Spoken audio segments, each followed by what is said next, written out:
نہیں ہمارے یہاں بھی قوم کو سستا خریدنے کی عادت ہوگی نا، کہ ان کو پتہ ہوتا ہے کہ یہ سب چیزیں، لیکن پھر بھی وہیں سے لے رہے ہوتے ہیں، اور یہ بھی ان کا اندازہ ہوتا ہے کہ کیا ہے کیا نہیں ہے نا. صحیح تو بات. ظاہر 1400 اور 800 میں فرق تو آئے گا ظاہر ہے.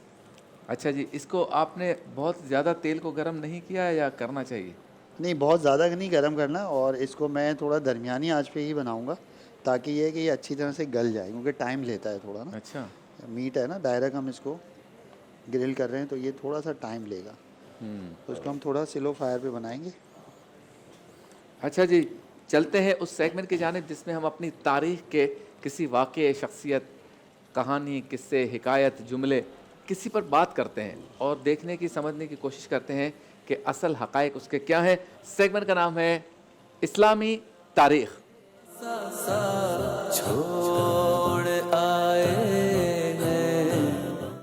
آج ہم بات کریں گے ہمارے بر صغیر کی جو اسلامی تاریخ ہے اس کے ایک بہت بڑے شاعر مشرق حضرت علامہ اقبال یا ڈاکٹر محمد اقبال. کیوں ذکر کرنے کی ضرورت پیش آئی کہ جہاں ہم سپہ سالاروں کی یا خلفائے راشدین کی، صحابہ کرام، اہل بیت اطہار، اللہ کے ولیوں کا تذکرہ کرتے ہیں اسلامی تاریخ میں، جگہوں کا تذکرہ کرتے ہیں، تو شاعر کے اعتبار سے اس خطے کے لیے میرے ذہن میں جناب ڈاکٹر محمد اقبال ذہن میں آئے. اچھا، ڈاکٹر محمد اقبال کے بارے میں ایک بات جو ہے بہت زیادہ مشہور ہے کہ وہ جدید دور کے شاعر تھے، یعنی اس وقت کا جو دور تھا یہ اس کے شاعر تھے، لیکن اس دور میں رہتے ہوئے انہوں نے جو شاعری کی اس میں انہوں نے پاسٹ کا بھی تذکرہ کیا ہے اور دور اندیشی میں آنے والے وقت کا بھی تذکرہ کیا. اچھا، کچھ ان کی شاعری پر لوگ اعتراض بھی کرتے ہیں، جو مطلب یہ کہ ہم اپنی زبان میں جیسے کہتے ہیں نا کہ ٹریک سے ہٹ جاتی ہیں، لیکن چونکہ وہ جدت پسند بھی تھے، دور اندیش بھی تھے اور طالب علم تھے تاریخ کے، تو وہ ان ساری چیزوں کو جانتے تھے. افغانستان کا بھی انہوں نے تذکرہ کیا ہے، بخارا کا تذکرہ کیا ہے، ٹرکی کا تذکرہ کیا ہے، اور اس بر صغیر پاک و ہند کا تذکرہ کیا ہے، سپہ سالاروں کا تذکرہ کیا ہے، مسلمانوں کے عروج و زوال کا تذکرہ کیا ہے. لیکن آج ہم یہ بات کریں گے کہ یہ سارے تذکروں کے باوجود علامہ اقبال کی شاعری میں عشق رسول جھلکتا تھا، اور انہوں نے جو ایسے اشعار کہے ہیں کہ جس میں رسول اللہ صلی اللہ علیہ وسلم کے عشق کی بات ہو، اور بالکل ایسے ہی کچھ ناموس رسالت کے مجاہد تھے، ان کا بھی انہوں نے تذکرہ کیا ہے. تو آج ہم یہ جاننے کی کوشش کریں گے اپنے علماء کرام کے ذریعے کہ واقعی ہم کہہ سکتے ہیں کہ علامہ اقبال ایک سچے عاشق رسول تھے، یا ہم یہ کہیں گے کہ 1 2 3 4 5 6 20 25 30 علوم پر انہوں نے گفتگو کی ہے، اشعار کہیں، تو اس میں سے ایک جو ہے وہ عشق رسول ہے. ذوالفقار شاہ گیلانی صاحب کیا کہیں گے؟ بسم اللہ الرحمن الرحیم. میں یہ سمجھتا ہوں کہ ڈاکٹر اقبال پر اللہ کا یہ خصوصی کرم تھا کہ ڈاکٹر اقبال نے شاعری کو جو لیا ہے وہ اپنے اساتذہ سے لیا ہے، اور ڈاکٹر اقبال اپنی شاعری میں بانگ درا میں، بال جبریل میں اور ضرب کلیم میں جا بجا مقامات پر اپنے 2 استادوں کا ذکر کرتے ہیں. ایک استاد جو ہے وہ مولانا روم علی رحمۃ القیوم کا ذکر کرتے ہیں اور کثرت سے ذکر کرتے ہیں، اور ان کے بارے میں تو وہ بعض مقامات پر اپنی فارسی شاعری میں، اکثر مقامات پر فارسی میں اور اردو میں بعض مقامات پر یہ ذکر کرتے ہیں کہ میری بعض جگہوں پر، اور کچھ زمین کے خطے انہوں نے گنے کہ میری فلاں جگہ پر رومی سے ملاقات بھی ہوئی ہے اور میں نے ان سے کچھ نصیحتیں بھی حاصل کی. یہ روحانی ملاقات کا ذکر ہے. صحیح. تو رومی سے آپ نے جو عشق رسول کی یا مسلمانوں کے اندر روحانیت کی جو ایک رمق ہے اس کی آپ نے جو ہے عکاسی بیان کی ہے رومی سے حاصل کر کے. صحیح. دوسرے آپ کی شاعری کے اندر جو ہے وہ ضرب اور حرب کا بڑی کثرت سے ذکر ملتا ہے کہ جس طرح آپ کہتے ہیں کہ بڑا مشہور آپ کا شعر ہے کہ دشت تو دشت صحرا بھی نہ چھوڑے ہم نے، دریا بھی نہ چھوڑے، باہر ظلمات میں دوڑا دیے گھوڑے ہم نے. واہ واہ. یہ جو آپ کی شاعری کا جو آپ کا پہلو ہے وہ اس میں جو ہے آپ یوں محسوس ہوتا ہے کہ حضرت سیدنا خالد بن ولید رضی اللہ تعالیٰ عنہ و ارضا و عنہ کے شاگرد ہیں، اور آپ کی شاعری کا ایک پہلو جو ہے وہ فلسفہ بھی ہے. وہ جو ہے آپ کہتے ہیں کہ مجھے امام راضی کو پڑھ کے اور امام راضی کو دیکھ کر اور ان کو سن کے پرکھ کر مجھے حاصل ہوا ہے. لیکن چونکہ یہاں پر ہمارا جو آج کا جو موضوع ہے وہ عشق رسول ہے، تو اقبال نے جو عشق رسول کے اندر صلی اللہ تعالیٰ علیہ وسلم جو اپنے یوں سمجھیے کہ فن کا مظاہرہ کیا ہے، یا جو اپنے عشق رسول کو قلم کی راہ دکھائی ہے، کہ جس کو کہا جاتا ہے کہ کیا مجدے جاں بخش سنائے گا قلم آج، کاغذ پہ سوناز سے جو رکھتا ہے قدم آج۔ تو وہ آپ نے ببانگ دہل یہ کہا ہے کہ اقبال بھی اقبال سے آگاہ نہیں ہے، کہ وہ جیسے کہا گیا نا کہ ایسا گھما دے ان کی ولا میں خدا ہمیں ڈھونڈا کرے پر اپنی خبر کو خبر نہ ہو۔ تو آپ نے یہ واضح طور پر کہا، واشگاف الفاظ میں کہا کہ اقبال بھی اقبال سے آگاہ نہیں ہے، کچھ اس میں تمسخر نہیں واللہ نہیں ہے، اور مجھ کو بھی تمنا ہے کہ اقبال کو دیکھوں۔ کہ آپ دیکھیے نا کہ وہ کس طرف جا رہا ہے کہ من عرف نفسہ فقد عرف ربہ، مجھ کو بھی تمنا ہے کہ اقبال کو دیکھوں، کہ اس کی جدائی میں بہت اشک فشانی۔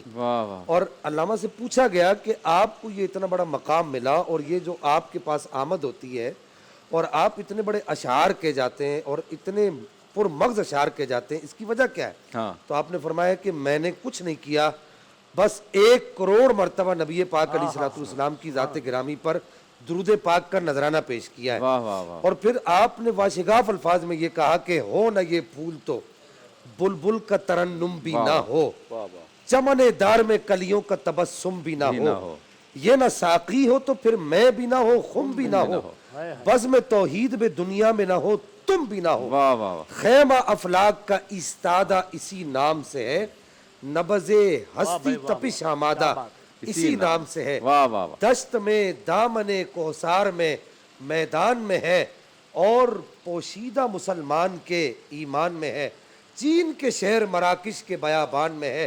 گویا اقبال یہ کہہ رہا ہے کہ آپ یہ کہنا چاہ رہے ہیں کہ اگر تم نے عشق رسول کو ڈھونڈنا ہے تو خیمہ افلاک کا استادہ اسی نام سے ہے، کہ خم ہو گئی پشت فلک اس تان زمین سے، سن ہم پہ مدینہ ہے وہ رتبہ ہے ہمارا۔ کہ اقبال یہ کہنا چاہ رہا ہے کہ یہ جو کائنات کا سارا نظام ہے، لولا لما خلقت الافلاک، یہ اس کی تشریح اور اس کی گویا کہ تعویل بیان کر رہے ہیں اقبال، کہ وہ کہتے ہیں کہ پوری کائنات کا جو نظام ہے وہ نبی پاک علیہ الصلوۃ والسلام کی محبت سے چل رہا ہے۔ اور آخری بات یہاں کہنا چاہوں گا کہ اقبال کہتے ہیں کہ اگر تم نے عشق رسول کی جولانی دیکھنی ہے، اور اگر تم نے عشق رسول کا یوں سمجھی کہ وہ دیکھنا ہے کہ وہ ٹھاٹے کب مارتا ہے، تو کہا کہ کبھی سمندر کے پاس بیٹھ کر دیکھنا کہ جس طرح سمندر کی لہریں جو ہے وہ ان کے اندر موجیں آتی ہیں، اس طرح عاشق رسول کے سینے کے اندر رسول اللہ کی محبت کا سمندر ٹھاٹے مارتا ہے۔ سبحان اللہ سبحان اللہ۔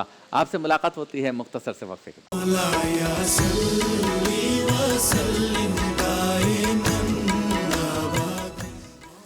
ہاں جی، مٹن کے چاپ تیار ہو گئے ہیں، دکھائیے بھائی، تیار ہو رہے ہیں، آخری مراحل لگ رہے ہیں آخری مراحل۔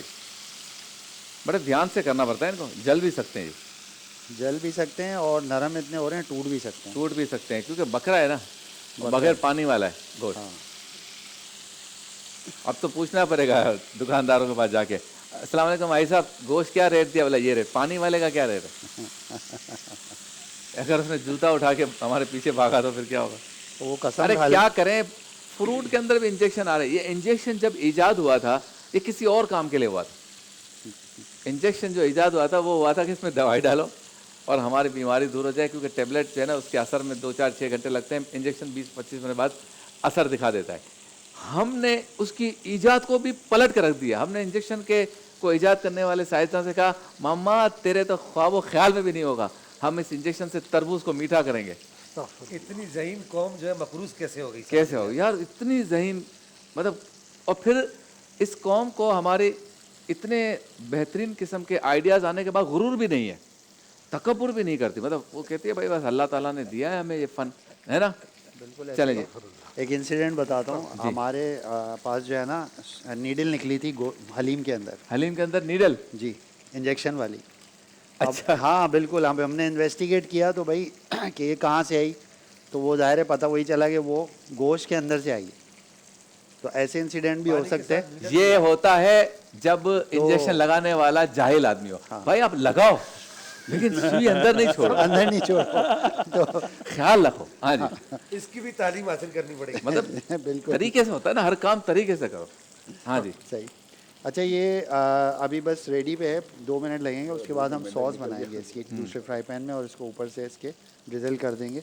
ٹھیک ہو گیا جی. ٹھیک ہے، یہ تو بنتے جا چلتے ہیں اس سیگمنٹ کی جانب جس میں معاشرے کی کسی ایک خرابی، کسی ایک پرابلم، مسئلے مسائل، اور اس کا ہم جو ہے وہ جائزہ لیتے ہیں، تحقیق کرتے ہیں اور آپ کے سامنے پیش کرتے ہیں اور سمجھنے کی کوشش کرتے ہیں کہ مسئلہ کیا ہے.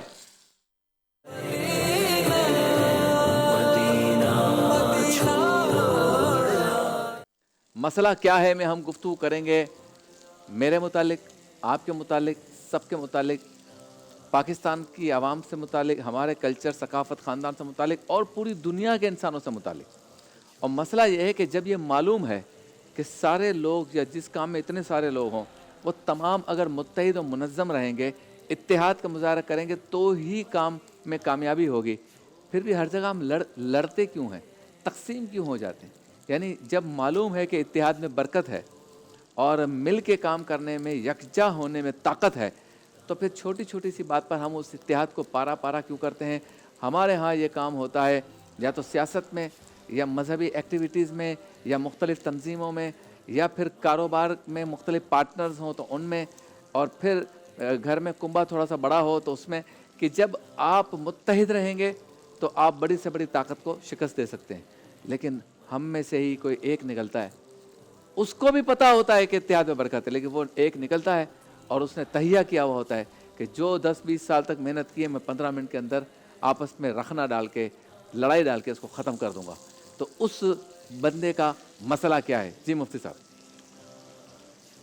دیکھیے، قرآن مجید فرقان حمید اصل ماخذ ہے، اصل مرجع، اصل مأویٰ جو ہے وہ قرآن پاک ہے. قرآن مجید فرقان حمید میں دو واقعات جو اسلام کی تاریخ کے عظیم واقعات ہیں، ایک یہ غزوہ بدر اور دوسرا غزوہ احد. اس میں اس کی واضح مثال موجود ملتی ہے. غزوہ بدر ہوا سن 2 ہجری میں، ٹھیک ہے. اور احد ہوا 3 ہجری میں. اب مسلمانوں کو جو فتح ملی نا، حالانکہ اللہ فرماتا ہے انتم اذلہ، تم بے سر و سامان تھے، لیکن کیا وہاں اتحاد تھا. اور جب اتحاد ٹوٹا مسلمانوں کا تو پھر کیا ہوا، احد میں مسلمانوں کو شکست کا سامنا دیکھنا پڑا. تو آج جو تباہی ہے نا، تباہی ہے وہ، اچھا احد کے اندر جو تباہی کا آغاز ہوا نا، مسلمانوں کی جو وقتی شکست ہوئی، اس میں بھی وہی لوگ منافقین جو 300 کی تعداد جن کی احادیث میں بیان کی گئی کہ وہی لوگ تھے. اسی طرح خاندان میں، برادری میں، افراد میں، کاروبار میں وہی افراد ہوتے ہیں اس طرح کے. قرآن پاک میں واضح طور پر فرمایا اگر تم آپس میں اختلاف کرو گے تو تمہارا رعب اور دبدبہ ختم ہو جائے گا. تو آج سب کو پتہ ہے، لیکن ہوتا کیا ہے کہ یہاں کسی ایک مطلب لیڈرشپ کی کمی ہے. آسان الفاظ میں یہ سمجھ لیں، پہلے ایک خاندان ہوتا تھا، اس کا ایک بڑا ہوتا تھا، سب اس کے تابع ہوتے تھے، وہ آخر میں جو فیصلہ کر دیا کرتا تھا. قرآن پاک نے بھی اسی بات کو کا تصور، جب زوجین کے اختلافات کی بات آئی تو فرمایا جو وہ بڑا فیصلہ کرے اور اس کے فیصلے کو سب مانیں. تو آج تباہی کی بہت بڑی وجہ یہ ہے کہ آج چاہے وہ مسلمانوں کے اعتبار سے ہو، خاندانی اعتبار سے ہو، ملک کے اعتبار سے ہو، کسی بھی اعتبار سے، کہ لیڈرشپ نظر نہیں آتی. آخری بات کہتا ہوں کہ دیکھیں، لیڈر جو ہوتا ہے نا، لیڈرانہ صلاحیت یہ پیدائشی ہوتی ہے. قائدانہ، ہاں، قائدانہ صلاحیت جو ہوتی ہے نا، یہ پیدائشی ہوتی ہے، بنایا نہیں جاتا. لیڈر عالم بن سکتا ہے، ڈاکٹر بن سکتا ہے، پروفیسر بن سکتا ہے. ہاں. 70-80% تو جراثیم پہلے سے ہوتے ہیں. ہاں، اب پھر دیکھیں ٹریننگ سے 20-30% بہن بھائی جمع ہوتے ہیں عید پر، ہاں تو جتنے ان کے 2-2 3-3 بچے ہوتے ہیں ان میں ایک لیڈر بن جاتا ہے. ہاں. اس کو گر آتا ہے کہ کس طرح سارے بچوں کو مستیاں کروانی ہے، کیا بات کس ہے. طرح لیڈ کرنا ہے سارے بچوں کو. صحیح. کیا مستی ہو رہی ہے بھیا لیڈر صاحب؟ اچھا، اس کا جو مسالہ تھا نا، جو میرینیٹ ہوا تھا، پہلے میں نے وہ ڈالا تاکہ وہ تھوڑا پک جائے، کیونکہ اس کا فلیور آ جائے گا. ٹھیک ہے. اچھا. اب اس میں ڈال دیے سویا سوس، تھوڑا سا ونیگر، اور یہ پیری پیری سوس ہے. Peri sauce. ہاں، یہ تھوڑی نام ہے اسپائسی سوس کا؟ ہوتی ہے. پیری پیری پیری سوس، پیری پیری گارلک سوس ہے. یہ گارلک سوس. اسپائسی ہوتی ہے جی. اور یہ کیا ہے؟ اور یہ ہے باربیکیو سوس. Barbecue sauce. یہ زیادہ ڈلے گا؟ یہ زیادہ ڈلے گا. یہ بنا بنایا ملتا ہے مارکیٹ میں باربیکیو سوس. مطلب مجھے ایسا لگتا ہے کہ مٹن چاپس کی یہ جو ریسیپی ہے اس میں کمال اس سوس کا ہے. نہیں، اس کا اپنا جو مٹن کا فلیور ہے وہ تو اپنی جگہ ہے، وہ تو ہے. لیکن اسپیشلٹی آپ کی اسپیشل، ہاں، جو سوس ہے وہ ہے. یہ دیکھیں اب یہ مکس ہوگا. اس کو مکس کر کے دیکھو بھائی پکائیں گے. کیا بات ہے. واہ واہ واہ واہ. مٹن نکال کے باہر جی، رکھا ہے. مٹن نکال لیا ہے. میں پانی تو نہیں نکل گیا اس کا؟ یہ کیا ہے؟ تھوڑا سا پانی ڈالا ہے میں نے اس میں تاکہ یہ تھوڑا نرمی آ جائے، نرمی آ جائے اور یہ تھوڑا اس کے رویے میں نرمی آ جائے. ہاں، مکس ہو جائے آپس میں. کیا کرے؟ بھائی چارہ، بھائی چارہ قائم ہو سارے انگریڈینٹس مل جائیں۔ مفتی اسحاق صاحب بتائیے، جب پتہ ہے کہ اتحاد میں برکت ہے، پھر بھی چلتے ہوئے کارواں کے بیچ میں رکھنا اور رکاوٹ ڈالنے کی عادت کیوں ہے؟ مسئلہ کیا ہے؟ دیکھیں، اس میں ہم ایک اور جہت سے بات کر لیتے ہیں، وہ یہ ہے کہ ہر ایک کی سوچ اور فکر کے اندر اختلاف ہوتا ہے۔ مختلف سوچوں کے لوگ آپ ایک ساتھ جمع کرتے ہیں، اور جمع کرنے کے بعد ایک تحریک، تنظیم یا کام کی بنیاد رکھتے ہیں۔ اب ظاہر ہے کہ ہر ایک کا مزاج الگ ہوگا اور اپنے مزاج پر ہی سوچے گا، لیکن ایک یہ ہے کہ آپ اختلاف رائے کر سکتے ہیں اور آپ کو کرنے کا حق بھی حاصل ہے، لیکن اس اختلاف رائے کو اپنی ذات یا انا کا مسئلہ نہیں بنانا چاہیے، نمبر ایک۔ نمبر دو یہ کہ جب ہم اور بڑے پیمانے پہ بات کر لیتے ہیں تو یہ ہے کہ جب کوئی معاملات آپ کے خاندان کی بہتری کے لیے ہوں یا ملکی سطح کے معاملات ہوں، تو اس وقت اگر آپ کی رائے کے خلاف بھی کوئی بات اگر ہے تو آپ کو پھر ایک قدم پیچھے ہو جانا چاہیے۔ اس معاملے کے اندر جو ہے ملکی معاملات کو اور ملکی مفادات کو ترجیح دینی چاہیے۔ تو ان چیزوں کو دیکھ لینا چاہیے۔ اگر آپ کے رویے سے خدا نخواستہ ملک کا کوئی ادارہ بدنام ہو رہا ہے یا کوئی تحریک یا تنظیم ایسی ہے کہ جو آپ کے ذاتی رویے کی وجہ سے، انانیت کی وجہ سے اس کو نقصان پہنچ رہا ہے، چاہے مذہبی ہو چاہے سیاسی ہو، یا آپ کے رویے کی وجہ سے ایک چلتے ہوئے کاروبار کو نقصان پہنچ جائے گا، پھر آپ کو قربانی دیتے ہوئے ایک قدم پیچھے ہو جانا چاہیے۔ اختلاف رائے ہوتا ہے، ہوتا تھا، ہوتا رہے گا، لیکن اس اختلاف کو مخالفت بنا دینا اور اپنی ناک اور انا کا مسئلہ نہیں بنانا صحیح چاہیے، بات۔ تاکہ معاملہ جو ہے وہ آسانی کے ساتھ آگے چلتے رہیں۔ جی جی، کیا بات ہے۔ اب یہ سوس جا رہا ہے مٹن چاپس کے اوپر۔ جی اچھا، اب اس کی ریسیپی میں آپ نے بتایا کہ مٹن کو آپ نے 24 گھنٹے پہلے میرینیٹ کر دیا تھا، جی، اور میرینیٹ کرنے کے لیے اس میں کیا کیا ڈالا تھا آپ نے؟ پپیتا، ادرک لہسن کا پیسٹ اور ہری مرچیں، ہری مرچ، تاکہ اس میں فلیور ایک آ جائے۔ ٹھیک ہے۔ اور اس کے بعد آپ نے اس کو آئل کو گرم کیا جی، اور آئل میں سے تل دیا۔ اس کو تل دیا، اور اس میں اس سے پہلے میں نے جو سوس ملائی ہے، سویا سوس، چلی سوس اور ونیگر اور سالٹ اور بلیک پیپر اس میں ایڈ کیا ہے، تاکہ اس کا فلیور اور بہتر ہو جائے۔ ٹھیک ہے۔ اس کے بعد تیل میں ہلکا تیل لے کے شیلو فرائی ہم نے اس کو کیا ہے، ساتھ ہی ہم نے جو سوس بنائی ہے، باربیکیو سوس ڈائریکٹ بھی یوز کر سکتے ہیں، لیکن میں نے تھوڑا ورائٹی سے بنائی ہے۔ صحیح۔ پیری پیری اس میں ایڈ کیا ہے، تھوڑا سا ونیگر، سویا سوس ایڈ کیا ہے، تو اس کا فلیور اور اسٹرانگ ہو جائے گا۔ بہت خوب نظر آ رہا ہے، بہت زبردست بنا ہوگا جی۔ ہاں بس یہ، اچھا زیادہ نہیں ڈالنی، جتنی ہمیں ضرورت ہے اتنی ہم ڈالیں گے۔ بہت شکریہ شیف معراج آپ کا۔ آپ بہترین قسم کی روزانہ ایک نئی ڈش بناتے ہیں، پکاتے ہیں اور ہمیں سکھاتے ہیں۔ آپ سے ملاقات ہوتی ہے ورفانہ لقد ذکرک میں مختصر سے وقفے کے بعد۔ اپنی دنیا چھوڑ آئے ہیں۔ بسم اللہ الرحمن الرحیم۔ اللہم رب اشرح لی صدری ویسر لی امری واحلل عقدۃ من لسانی یفقہوا قولی واجعل لی وزیرا من اہلی۔ نکاح اور ایجاب و قبول کے اعتبار سے ہماری گفتگو مکمل ہوئی ہے۔ اب ظاہر ہے کہ نکاح ہو چکا، ایجاب و قبول ہو چکا، تو ظاہر ہے کہ نکاح کے اعتبار سے ایک چیز ذکر کی جاتی ہے جس کو حق مہر کہا جاتا ہے۔ یاد دیکھیے، حق مہر یہ عورت کا حق ہے، اور اس کو حق مہر شوہر نے لازمی طور پر ادا کرنا ہوتا ہے۔ اللہ تبارک و تعالی نے قرآن پاک میں ارشاد فرمایا، وَآتُوا النِّسَاءَ صَدُقَاتِهِنَّ نِحْلًا فَإِن طِبْنَ لَكُمْ عَن شَيْءٍ مِّنْهُ نَفْسًا فَكُلُوهُ هَنِيئًا مَرِيئًا۔ عورتوں کو ان کا مہر اے مردو تم خوشی سے ادا کرو، پھر اگر وہ قبول کر کے تمہیں اس میں سے کچھ واپس کر دیں تو تم اسے کھاؤ پیو۔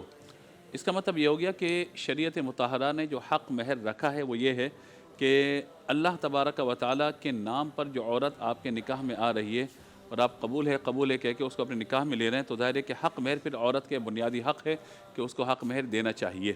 اور اس کی صورت یہ ہے کہ اگر حق مہر مقرر ہو گیا اور جو بھی طے ہو گیا وہ حق مہر ادا کر دینا چاہیے عورت کو۔ اور اس کی صورت پھر یہ کہ ایک ہوتا ہے مہر معجل۔ مہر معجل یہ ہوتا ہے کہ جو جلد ادا کر دیا جائے خلوت سیہ وغیرہ سے پہلے۔ اور یاد رکھیے گا، مہر معجل جو عین کے ساتھ ہے یہی حق مہر سنت ہوتا ہے۔ اور اس کے علاوہ دوسرا ہوتا ہے حق مہر مہر موجل۔ لوگ اس کو غیر معجل بھی کہہ دیتے ہیں، یہ غیر معجل نہیں ہوتا، مہر موجل حمزہ کے ساتھ ہوتا ہے یہ، جس میں اجل یعنی کوئی نہ کوئی مدت طے کرنی ہوتی ہے، یا تو شوہر کے انتقال کے بعد، یا پھر جو ہے وہ خدا نخواستہ اگر طلاق وغیرہ کی صورت ہو تو پھر اس حق مہر کی ادائیگی کو قرار دیا جاتا ہے۔ اور شوہر کا انتقال ہو جائے تو پہلے اس کے مال میں سے حق مہر دیا جاتا ہے، اس کے بعد باقی وراثت کو تقسیم کیا جاتا ہے۔ تو یوں مہر کی دو صورتیں ہمارے معاشرے کے اندر رائج ہیں، ایک مہر معجل اور ایک مہر موجل۔ مہر معجل جو فوراً پہلی رات ہی ادا کر دینا نکاح کے بعد وہ ہے، اور مہر موجل وہ ہے کہ جو پھر بعد میں کوئی مدت طے کر لی جائے یا انتقال یا طلاق کی صورت میں اس کی ادائیگی کا معاملہ ہو۔ اب یہاں جو قرآن پاک کی آیت مبارکہ ہم نے پڑھی اس میں اس بات کو بیان فرمایا گیا کہ وآتوا النساء صدقاتهن نحلہ، کہ عورتوں کو ان کا حق مہر برضا و خوشی آسانی کے ساتھ ادا کر دو۔ مہر ہمیشہ آسان ہونا چاہیے، اتنا ہونا چاہیے کہ جو عورت کی ضروریات کو پورا کر سکے۔ خدا نخواستہ اگر عدت کی صورت ہوتی ہے تو اس کی عدت کے اخراجات وغیرہ جو حکمت اس میں بیان کی گئی۔ دوسرا یہ کہ مرد کی مالی حیثیت کے مطابق حق مہر ہونا چاہیے، اور حق مہر معاف نہیں کروانا چاہیے۔ ہمارے یہاں عجیب سائیکی ہے، یہ عجیب سوچ ہے کہ مرد پوری عمر کماتا رہتا ہے، بیوی کے ہاتھ پہ لا کے رکھتا رہتا ہے کہ گھر کے خرچے چلائے، سب چیزیں کرے۔ حق مہر دینے کی جہاں بات آتی ہے تو عورتیں بھی باتوں کہ نہیں حق مہر مت دیجیے گا مجھے، اور بعض اوقات امائیں اپنی بیٹیوں کو سمجھا کے کہتی ہیں بیٹا حق مہر دینا، یہ کاغذ کے پرزے واپسی کر دینا، حق مہر کو ہاتھ بھی لگانا تم۔ یہ پہلے کے دور میں ایسا ہوتا تھا، اب تو خیر خواتین اپنا حق سمجھ کے اس کو قبول کر لیتی ہیں، اور انہیں قبول کر بھی لینا چاہیے کیونکہ ان کا حق ہے یہ۔ لیکن یہ جو مردوں کا مزاج بعض اوقات ہوتا ہے نا، گھر کی خواتین کا زبردستی معاف کروانے والا انداز، تو یاد رکھیے گا زبردستی معاف نہیں کروانا چاہیے۔ یہ مرد کی غیرت و حمیت کے بھی یہ خلاف ہے، اور یہ مناسب نہیں ہے کہ چند روپوں کی خاطر آپ جو ہے بیوی سے اپنا رویہ خراب کریں، یا خدا نخواستہ بات چیت بند کر دیں، یا خدا نخواستہ لڑائی جھگڑے کا نوبت پہنچ جائے۔ تو اس معاملے کے اندر اس طرح کا رویہ اختیار نہیں کرنا چاہیے۔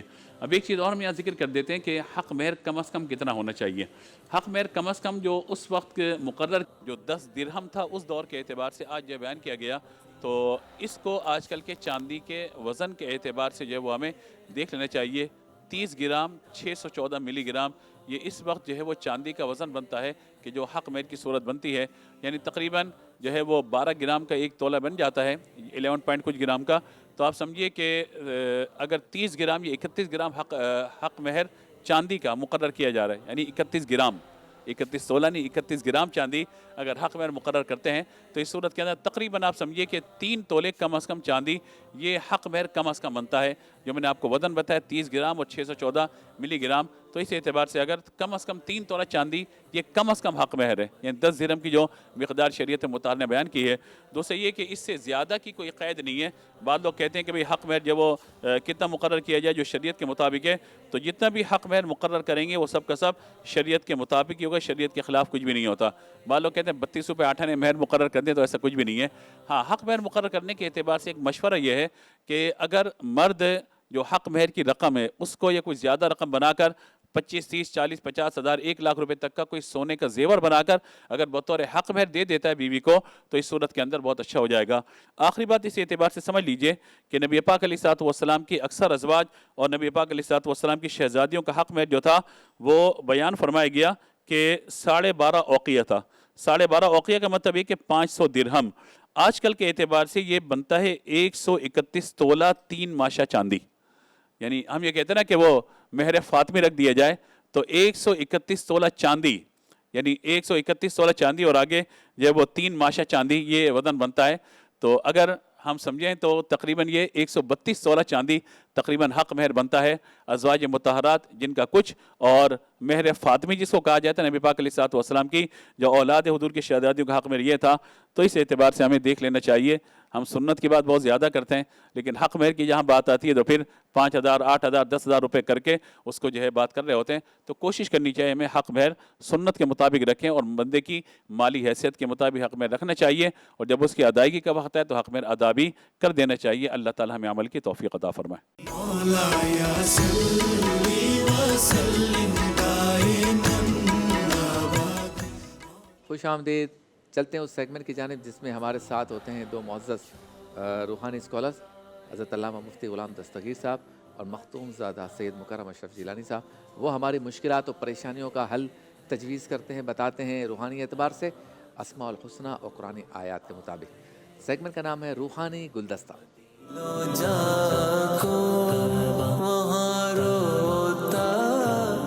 بہت اچھا پڑھا ماشاءاللہ۔ ماشاءاللہ۔ مفتی صاحب کولیسٹرول بہت بڑھ جاتا ہے آج کل، اس کے لیے کوئی وظیفہ ہے؟ کولیسٹرول کم کرنے ہاں، کم کرنے۔ بسم اللہ الرحمن الرحیم، اہدنا الصراط المستقیم، صدق اللہ العظیم۔ دیکھیے کولیسٹرول جب بھی بڑھ جائے، وظیفہ میں انشاءاللہ عرض کر دیتا ہوں۔